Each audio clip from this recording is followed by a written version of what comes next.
New Orleans Saints rookie quarterback Tyler Shough has his strongest day of camp, but not strong enough yet to close the gap in the quarterback separation. We got all that and a little bit of lagniappe for you on today's episode of Locked On Saints.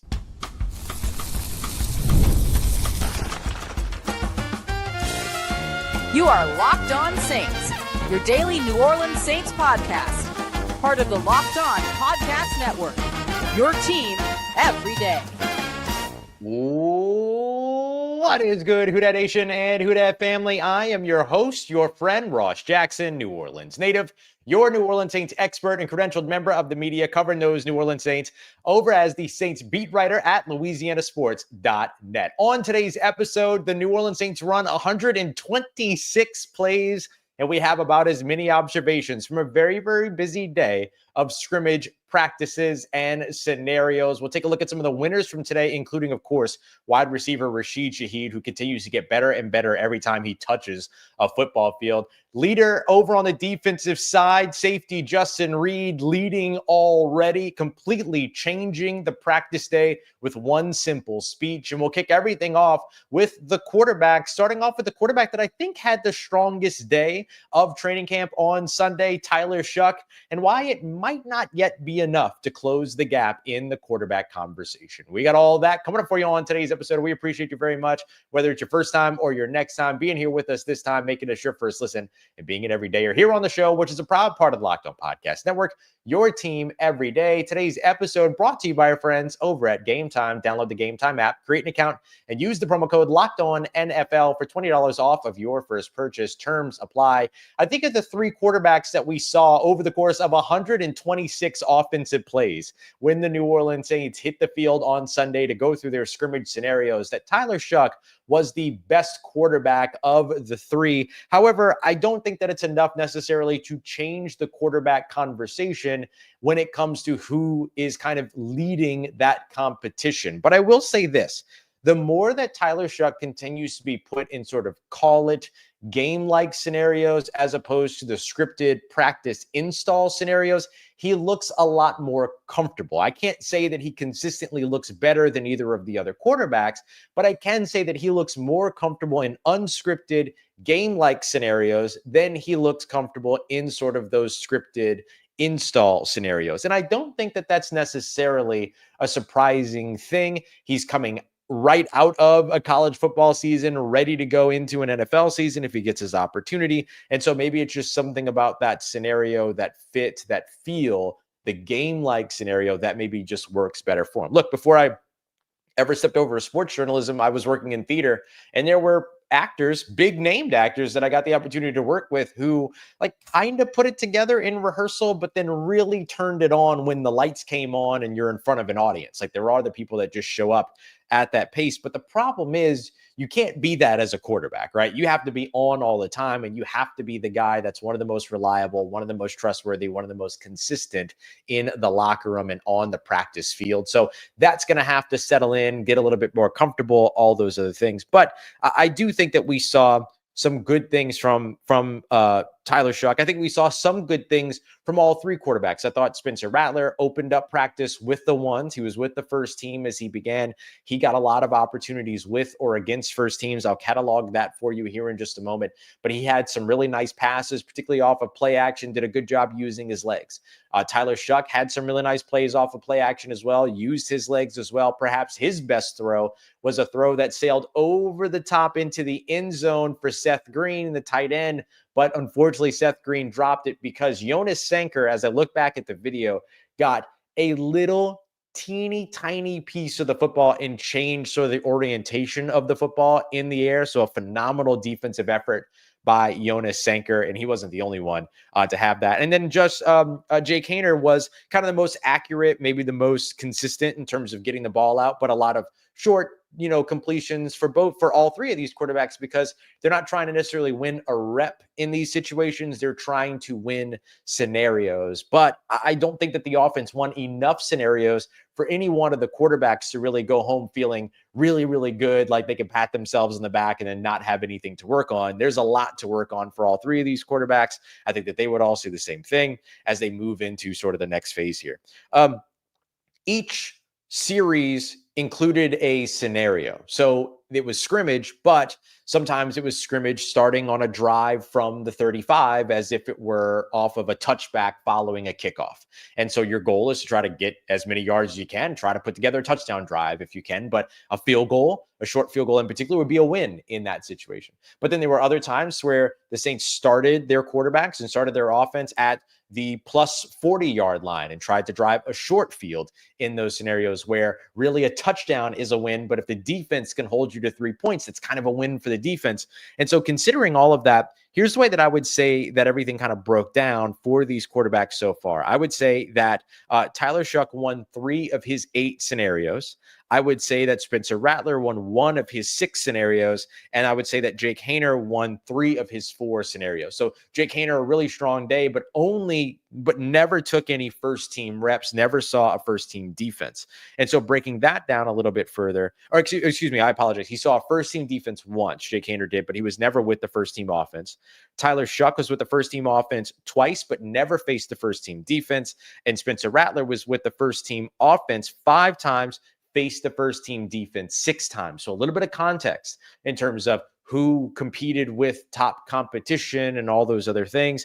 And both of the live periods towards the end where they actually had hits and tackles and all those other pieces, that was led by Tyler Shough at the end of the day. But Spencer Rattler started off with the first team. Tyler Shough started off with the second team. Jake Haener moved in with the second team going up against the first team, but he was like the 5th drive, I think it was, before he really got in there. He was the 7th drive, actually, before he got in there. So Spencer Rattler and Tyler Shough split 2 for Tyler Shough, 2 for Spencer Rattler, 4 drives for Tyler Shough before Jake Haener got his first drive. So again, a little bit more context just so that you kind of know the way that the kind of practice went, what competition everybody saw, all of that. I still think Spencer Rattler is QB1 right now. He's had sort of the most consistent practices. Again, he had some good moments today. He also threw an interception today. Tyler Shough threw an interception today, but Tyler Shough threw the only touchdown. But Spencer Rattler led a touchdown drive early on, going from the 35-yard line, all those other things. So I would still say right now that Spencer Rattler is ahead because while Tyler Shough had a strong day, it wasn't maybe the strongest. I mean, it was the strongest day, but it wasn't super convincing just yet. Like you want to see the consistency now begin to pick up. So he wins a day here, but now can he do it again? Can he do it again? Can he do it again? And I think really like based on what we saw from Tyler Shough, who had a really strong day in sort of these live or call it or game scenarios, I'm really intrigued to see how much the preseason game against the Chargers really ends up moving the needle on this quarterback conversation, because maybe that ends up being the thing that becomes the most kind of important. So here's a couple of things that I want to dive into next. I want to take a look at Justin Reid, who has already begun leading. And in the midst of this conversation, we're going to look at a couple of things. Does it take a little bit longer for an offense to catch fire than a defense in training camp? I'll explain to you why that is often the case. But we're also going to go through all 18 series. Told you 126 offensive plays. And I'll tell you why the defense won the most of those or the most of those situations and scenarios. So we'll get to that here next as we continue on with our recap episode 126 play scrimmage. Oh my goodness, we're diving into it all here as we continue on with today's episode of Locked On Saints, part of Locked On Podcast Network, your team every day. Today's episode of Locked On Saints is brought to you by our friends over at 5 Hour Energy. If you're like me, you like to hit the golf course every now and then. If you're also like me, you're pretty bad at it. And so in that case, you probably need a 5 Hour Energy in order to be able to power through, especially after you've seen how poorly, at least for me, I did during the first 9. I need a little something that's going to push me beyond that to the next, to finish out the whole 18. And that's what I love about these new transfusion shots. Your favorite golf drink, but without the alcohol. You're getting that bold grape, ginger, and lime flavor right there for you. So if you go to 5hourenergy.com today, that's the number 5hourenergy.com, you can use our promo code LOCKEDONGolf and receive 20% off of your order. Now, this offer is only valid through September 30th on one order and cannot be used with other promotions. The code is not good on subscription orders. Whether you're meeting with your friends or trying to turn 18 holes into 36, get the energizing boost that you need to power through. Order the transfusion flavored 5-Hour Energy today over at 5hourenergy.com. All right, family. Justin Reid is already leading this New Orleans Saints defense, and it was really impressive what he did today. Or on Sunday. So, look, we saw a lot of really good things over from the defensive side of the football. I'm going to dive into a little bit of kind of like the preparedness and the settling in and all these other pieces here in just a moment. But the thing that I wanted to highlight next is Justin Reid. Justin Reid, according to guys like Christian Boyd, who we spoke to after practice, Danny Stutsman, who we spoke to after practice, both of which had some pretty solid days themselves, said that after the first couple of drives where the offense won both of the scenarios, Justin Reid kind of challenged the defense to play up to their standard. He felt that they were not playing up to their standard, and so he wanted first team, second team, third team going out there and playing harder and going out there and starting to win some of these scenarios. So that happened after the second series. So here's the way that I charted this. We have 18 total series. What I charted was that if the offense started in their own territory, so back towards or beyond their own 50-yard line, going back towards their own end zone, that a turnover, when that includes a turnover on downs, punt, as well as a forced long field goal. And when I say long field goal, I mean like 60 yards or more, 50, I would say 50 yards or 60 yards or more. That those would all constitute wins for the defense, losses for the offense. But a touchdown and a short field goal, putting points on the board, starting in your own territory, that's a win for the offense. Whereas if the offense started in plus territory, so beyond the 50-yard line, then a turnover, including a turnover and downs, a rare punt in that scenario, which we didn't see any of today, or a field goal, no matter the distance, would count as a loss for the offense and a win for the defense. The reason why I counted the field goals as a loss for the offense was because if you're starting at the 40, if you're starting at the plus 40, so you're beyond the 50-yard line, for the defense, if they can hold you to 3, that's a win for them. So if it's a win for them, we're counting it as a win for the defense and therefore a loss for the offense. So it's more about it being a win for the defense than it is about it being a loss for the offense. But here's the thing. Knowing all of that, as I chart all 18 of these series, the Saints won their first 2 scenarios. Spencer Rattler starting at his own 35 and then getting a red zone field goal. That's a win because you drove all the way the length of the field and got input points on the board for the offense.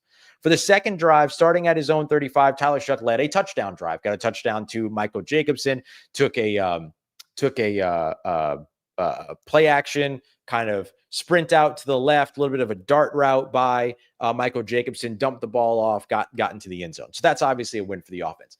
After that, after those 2 offensive wins, that's when Justin Reid spoke to the defense. That's when Justin Reid said, play to your standard, right? He challenged them to play to their standard. After that, the defense won the next 3 reps, the next 3 series, and the next 3 scenarios. The first one was starting at the plus 40, forcing a field goal. That's a win.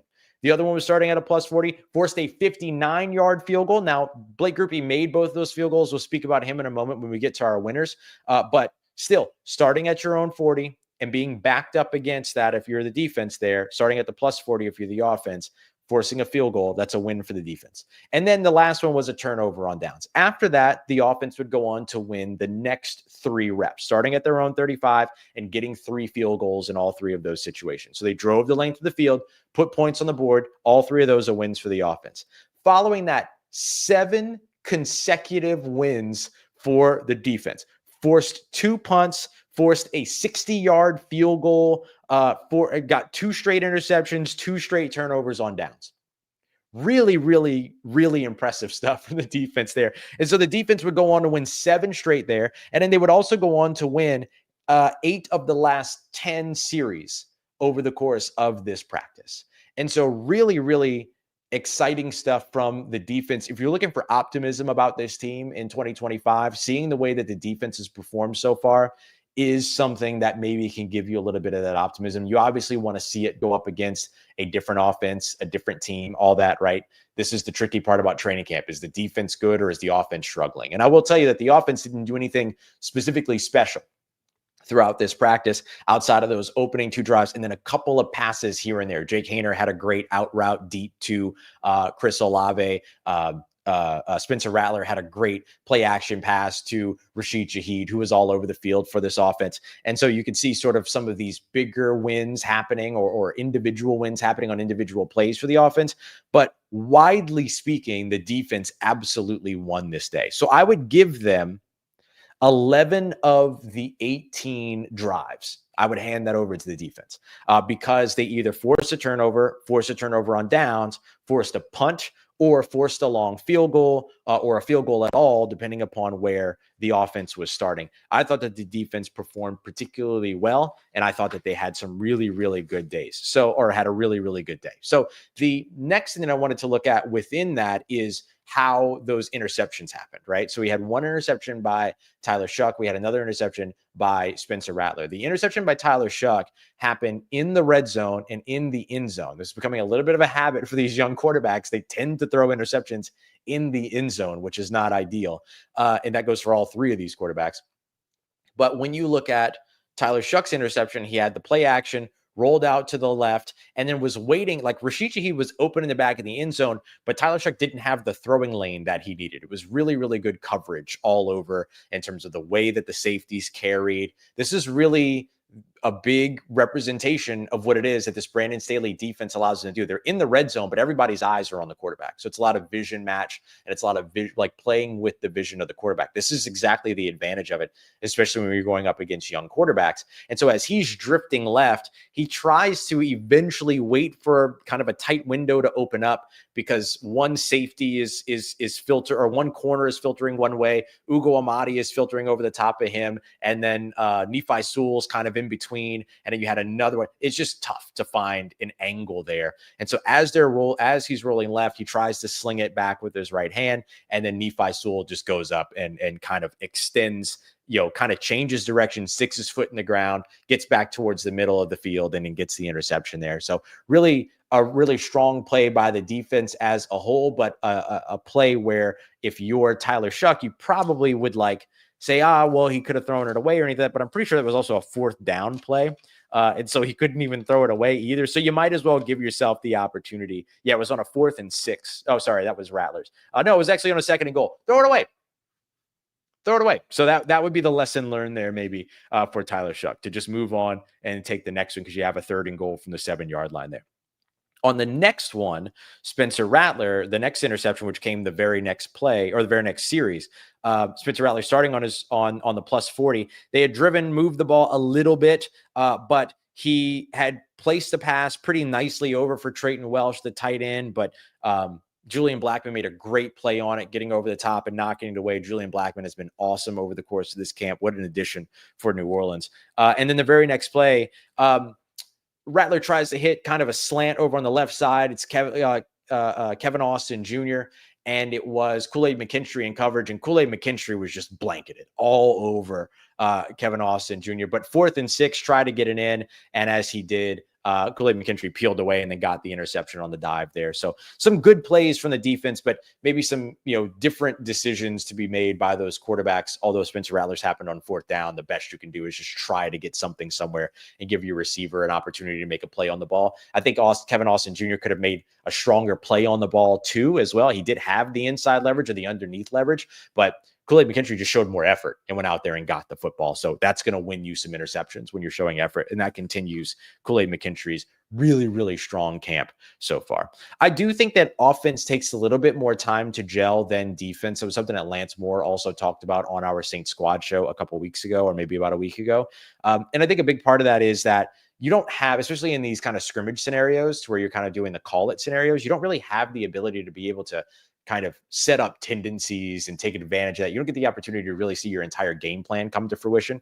And especially when you're throwing the ball, the Saints threw the ball out of these 126 plays. I counted 89 passing attempts. 89 passing attempts. So that means like around 30 rushes that were available for them, about 37 rushes available for them. And so that lack of balance is going to always put young quarterbacks in bad situations and put defenses in better situations when you become kind of one-dimensional like that. And so, but it wasn't them becoming one-dimensional. Like Kellen Moore said after the practice, like, yeah, we threw it more than we would throw it in real game scenarios and things like that. But that makes sense. You're trying to give these young quarterbacks reps. And so your defense is going to feast off of that. So anytime you're playing a game to where you're throwing, where you're going up against 89 passing attempts, yeah, you're probably going to walk away with some interceptions in those scenarios. All right, let's take a look at some of the other winners from Sunday's scrimmage practice, including Rashid Shaheed, who just seems to get better and better every time he steps on a football field. We'll get to that next as we continue on with today's episode of Locked On Saints, part of Locked On Podcast Network, your team every day. Today's episode of Locked On Saints is brought to you by our friends over at Gametime, the best place to go to pick up tickets for your favorite events. They've got everything that you're looking for, and they're going to help you save up to 60% sometimes when you buy these tickets closer and closer to the time of the event. With all that money that you're saving on those tickets, maybe you could splurge a little bit more on food, on drinks, on merch, whatever it is, or maybe even invite a bigger crowd if you want to. Just makes finding tickets a lot easier and saving money a lot easier as well. And if you're looking for the best deal, make sure you check out Gametime Zone Deals. They'll pick the best seats for you in a section that you want. And of course, you can also toggle on all-in pricing so that you're never taken by surprise by any fees by the time that you get to checkout. So take all the guesswork out of buying tickets by using the Gametime app today. Download the Gametime app, create an account, and use the promo code LOCKEDONNFL for $20 off of your first purchase. Terms apply. Again, create an account and redeem code LOCKEDONNFL for $20 off. Download Gametime today. Last minute tickets, lowest price guaranteed. Let's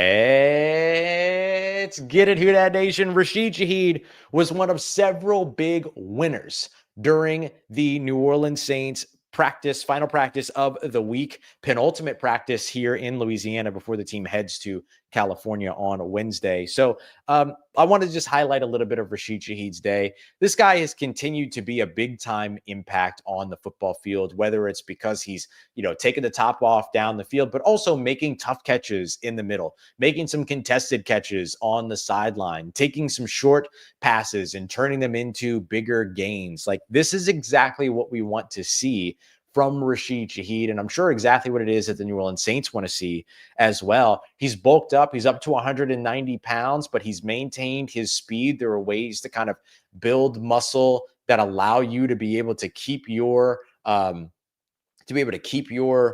speed as you develop. That was something that, a couple of guys have talked about. Cam Akers really kind of went in depth on it, that there's like certain ways to do that. And it's certainly, you go in with a focus to do it. I feel like Rashid Shaheed has absolutely done that. He still looks fast. He's still as fast as he is. Now, Bayless Jones Jr. claims he's faster than Rashid Shaheed. We'll have to see if we can find a way to get them in a foot race or something like that. But Bayless Jones Jr. said he would bet his game check that he's faster than Rashid Shaheed. Rashid Shaheed simply responded, no, no, that's not the case. But to have this amount of speed on your team, you don't want to just make it one-dimensional, make it one note, right? You don't want it to just be speed to be utilized as a means of taking the top off the defense and then singling out a player to just be a deep threat, right? You want to make sure that these guys are impacting the field in a bunch of different ways. And I think that Rashid Shaheed is kind of finding his rhythm with that. And I think that this is just the brilliance of Kellen Moore as an offensive play caller, the ability to be able to kind of expand that route tree a little bit, help Rashid Shaheed do more things, and then continue to move forward too. I'm not going to be listing Chris Olave on my list of winners, but Chris Olave by no means is struggling in training camp. It's just that there are some guys that have been standing out. So I think that sort of balance between success with Chris Olave and success with Rashid Shaheed could be something that the Saints look to build on for their future as a part of their foundation. I highlighted Justin Reid. I would just want to give another shout to Justin Reid, or about Justin Reid, because I thought that he also played well, forced a lot of progressions, things like that. There was one rep that Spencer Rattler had where he had so much time to throw the football. The offensive line was spectacular on that play. They protected well, but that defense just gave him nowhere to go with the football to the point in which he had to scramble. And so that was like a highlight moment for me. And those are the types of adjustments that a guy like Justin Reid brings to your defense, because he's doing a lot of the quarterbacking, right? Like you're getting the defensive play call coming from the linebackers, but Justin Reid's doing a lot of the adjusting and reacting to what he's seeing from the offense. Hey, they might come here. And a lot of the sort of pre-snap communication is pretty simple. I can't remember who it was, but somebody was talking about how Justin Reid will kind of call down to him and tell him, hey, if they run a slant here, let it go. I got you. And he'll like give them, because he'll know that in this formation and in this personnel grouping and in this look, this picture that they're giving you at the beginning before the snap, that they like to run this from this side and this from the field side and this from the boundary side and all that. He just has this incredible mind and just sort of makes the communication very easy for the defense. I thought Kool-Aid McKinstry, obviously a winner as well, coming from what you're seeing in terms of the interception, but also just the physical nature with which they're playing, with which he plays, and then the way that he matches coverage so incredibly well. Like he knows this kind of zone match, vision match scheme of Brandon Staley, because it's similar to what was run in Nick Saban's defense over with the Alabama Crimson Tide. And so he just sees the field, a little bit more, maybe a little bit more advanced than people might expect for a second-year guy in terms of making that first year to second year leap. But the fact is that he's making a first year to second year leap, but he's also making that leap back into a defense that he already knows really well. So he, if he spent 3-4 years in it in college, it's almost like he's going into his fourth or fifth year with the defensive system, but now you're just kind of figuring out like the NFL speed and all those other things. And so I think Kool-Aid has had a really strong camp so far and a really strong offseason all as a whole. But today, on Sunday, I thought that he stood out as a winner within the scrimmages.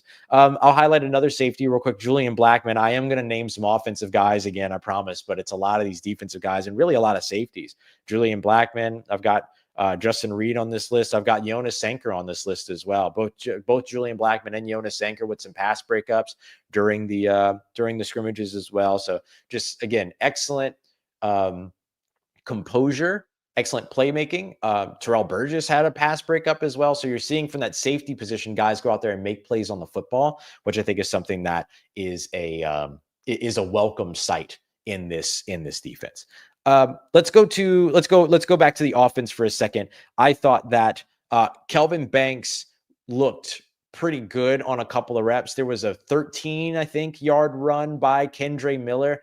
And the only reason why that run happened was because of how dominant Kelvin Banks Jr. was on the offensive line. He just moved his guy backwards on that play. Trevor Penning holding up that left guard as well. So saw some really good things on different situations with the offensive line, including, of course, that one rep that I mentioned where Spencer Rattler just had ages and ages of time, just couldn't find anywhere to go with the football because the coverage was so good. Kendre Miller and Velus Jones Jr. had the longest runs of the day. And by that, I mean running plays. And so a big part of that was, good blocking up front, but also just good vision from those players, and both of which have some pretty good breakaway speed. I mean, Velus Jones has 4.31 speed. He's got legitimate breakaway speed. And I think that Kendre Miller never got an opportunity to run a 40-yard dash, just like Rashid Shaheed never got an opportunity to run it. But I think both of those guys would have tested out pretty quickly as well. All right, let's go over to the defensive line. I got Chris Rumph with a sack and a batted pass. I've got undrafted free agent rookie defensive end, Jasheen Davis. I called him defensive end. I should have said edge rusher. Sorry. Edge rusher, Jasheen Davis. And then Chase Young had 2 sacks as well. Jasheen Davis had a lot of pressure. I think one of the biggest reasons why I'm going to call Jasheen Davis a winner on Sunday is because I think that he benefits from Isaiah Foskey not being a winner on Sunday. Isaiah Foskey, I did not write his number down one time all throughout 126 plays. And certainly there's some things that I missed. And certainly like, the Saints will go back and they'll look through those 126 plays and 55 will flash. And there'll be something that happened that I didn't see or that I didn't understand or whatever. I surrender to that there's no doubt about that. But I just have to be honest. Like when you see Carl Granderson, Chase Young, Cam Jordan had a couple of really nice plays too. Chris Rumph and Jasheen Davis. I wrote all their numbers down. I never wrote down Isaiah Foskey's number. And when you wanted to really see and listen to what we talked about so far, the defense rose to the occasion. Defenses tend to catch on a little bit faster in new systems than offenses, is something that we've talked about. The amount of edge rushers that I've listed and he's not on the list, like, that's concerning. That's really, really concerning. And so I was hoping that this would be a situation to where Isaiah Foskey would get into a system that would allow him to be able to get comfortable and be back to playing a role that he was playing in Notre Dame. But for whatever reason, that hasn't happened just yet. Now, it can still happen, but at this point, I'm going to call it like I see it, and I'm going to be honest. I just haven't seen it yet, really, from Isaiah Foskey. Not the way that we thought that we would, with him returning to sort of the stand-up edge rusher role, which is where he excelled in Notre Dame. Like, he's Notre Dame's all-time sack leader. It's 180 plus years of football history over at Notre Dame, or 100 and whatever years of football history. The latest Notre Dame University scholar can give me the correct number there. But I mean, goodness gracious, like, you would expect that there would be something that would come from that in the system. And for whatever reason, it's just not there yet. And so, we'll see. We'll see what happens there. All right. My last winner of the day, Blake Grupe. Blake Grupe went 7 of 7 on the day in game situations and game scenarios, including making a field goal from 54 and from 59, not at the same time, one at 54 and one at 59. He also had makes from extra point, 22, 34, 35, and 36 yards. Those were all of his. 7 of 7. Blake Grupe's on one. He's 26 of 27 right now throughout camp. This job is absolutely his. But this is really, really good to see, because that 59-yarder probably would have been good from 63, 64. And Blake Grupe is just, that's Blake Grupe went crazy. Blake Grupe absolutely went crazy today. And it was great to see. Because look, you've got an offense now that's going to be run with young quarterbacks and things like that. Like, your scoring potential sometimes might factor down to what happens on special teams, how your special teams control field position, your starting field position, as well as the opposing team starting field position, how the punt return unit gets you yards back, how you win sort of that hidden yardage game, and then putting points on the board for the field goal unit. And so Blake has just looked really, really good here throughout camp. I think he's in for a really, really good season. He's confident, he's ready to go, and he's hitting them like crazy right now. So it's been awesome. And by the way, unlike previous years, he has kicked far more outdoors than he has kicked indoors. So take that for what you will. Obviously, it hasn't been like torrential downpours, except for one time it got him. But, it hasn't been like big, crazy winds or anything like that. But in any of these scenarios, it's not like he's kicking in snow or anything. But I will say, like, him kicking outdoors versus consistently kicking indoors, which we often see, is another positive sign. All right, coming up in tomorrow's episode, I just kind of want to look back at everything that we've seen so far throughout training camp.